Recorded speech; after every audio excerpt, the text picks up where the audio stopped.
If hindi ka nakapag-extend, kasi I've done that to few of the tourist visa holders, ayaw nilang umuwi. If halimbawa nag-extend ka and then immigration actually refuse your extension, may 2 option ka pa nun. Refuse yan, you have 90 days of grace period na pwede kang mag-apply ng restoration. Apply ng tourist visa plus restoration. Or yung pangalawa, you can go home and come back after 2 months. I prefer to have a refusal than misrepresentation. Okay? So, ibig sabihin, refusal is not a crime. Kung na-refuse ka man, what can we do?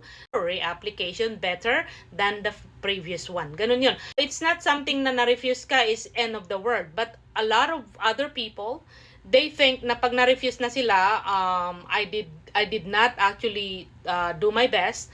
At the same time, kasalanan ko dahil na-refuse sila. No, it's not.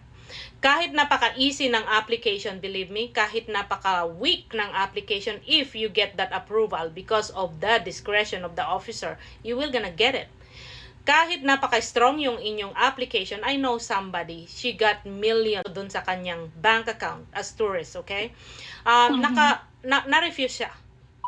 I know someone, walang laman yung kanyang bangko, it's nakapasa. So, if you think about that, that means I conclude na it depends pa rin. So madaming dasal po yun. Yes. Yes, madaming dasal. But always remember, as what I've said, na-refuse ka man, yung mahirap man yung inyong case or yung inyong papers dito sa Canada, that doesn't mean na it's end of the world. You cannot really force something na hindi para sa'yo that time. Ganun lang. I mean, it's easy for me to say ganun lang. Kasi gumasto kayo. Kasi umasa kayo. Pero, ganun yung laban dito sa immigration. We are in the battleground of immigration.